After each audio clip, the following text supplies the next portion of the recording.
আজকে আমি এমন একটা রেসিপি আপনাদের সাথে শেয়ার করব যেটা খেলে আপনারা সেই রেসিপির ফ্যান হয়ে যাবেন। কি বলতে পারেন? দেখতে হলে কিন্তু পুরো ভিডিও দেখতে হবে। হ্যালো এভরিওয়ান, আসসালামু আলাইকুম। কেমন আছেন সবাই? আশা করি সবাই অনেক ভালো আছেন। যে বা যারা আমার ভিডিওটি দেখছেন সবাইকে অসংখ্য ধন্যবাদ।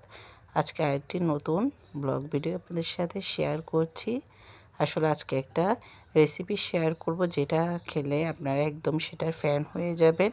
মাছ, মাংস কোনোটাই প্রয়োজন হবে না।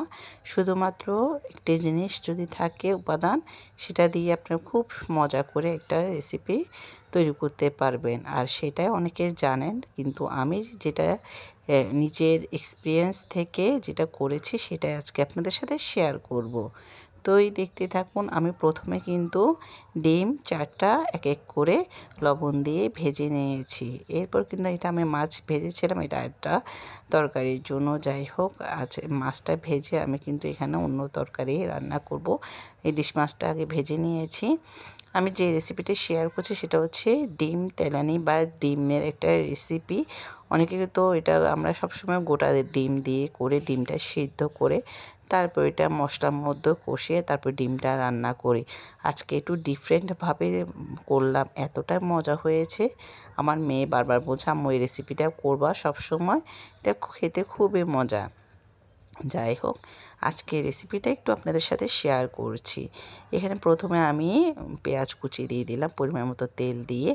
এরপরে এখানে টমেটো কুচি দিয়ে দিলাম। এরপরে দিয়ে দিব আদা বাটা 1 চামচ, রসুন বাটা 1 চামচ পরিমাণ মতো দিয়ে এটা আমি ভালো করে কষিয়ে নেব তেলের মধ্যে। সব কিছু একসাথে ভালো করে কষানোর পরে আমি কিন্তু লবণ, হলুদের গুঁড়া, মরিচের গুঁড়া, একটু মশলার গুঁড়া দিয়েছি। মশলা গুঁড়াটা অপশনাল, আপনারা চাইলে দিতে পারেন, আমি দিয়েছি। তো ডিমটা কিন্তু আমি প্রথমেই ভেজে নিয়েছি। 4টা ডিম দিয়ে করছি আমি রেসিপিটা।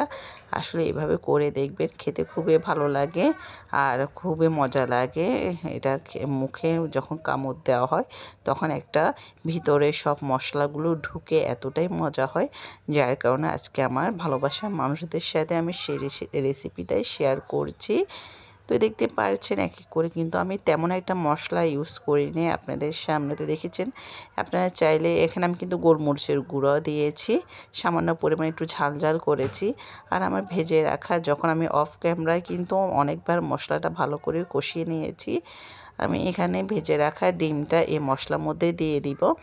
আমি কিন্তু এখানে কাঁচামরিচও দিয়েছি, আপনারা চাইলে কাঁচামরিচ পরে দিতে পারেন। আমি একসাথে দিয়ে দিয়েছি। এখন আমি একটু পরিমাণ মতো পানি দিব। এরপরে কিন্তু ডিম, যেহেতু ভাজা ডিম, এটা সিদ্ধ হতে তো আর সময় লাগবে না। জাস্ট একটু মাখো মাখো করে আমি রান্না করছি। অবশেষে কিন্তু আমি ধনেপাতা দিয়ে তারপরে নামিয়ে ফেলবো। এই রেসিপিটা আপনারা একদিন বাসায় ট্রাই করে দেখবেন, খুবই মজা লাগে আর খুবই শর্টকাট নিয়মে আমার কাছে মনে হয় যেন এটা হয়ে যায়। তো আমার রেসিপিটা কেমন হয়েছে আপনাদের সাথে সেটা শেয়ার করেছি। কেমন হয়েছে অবশ্যই কমেন্টে জানাবেন। আর আজকের মতো এখানে বিদায়। আসসালামু আলাইকুম।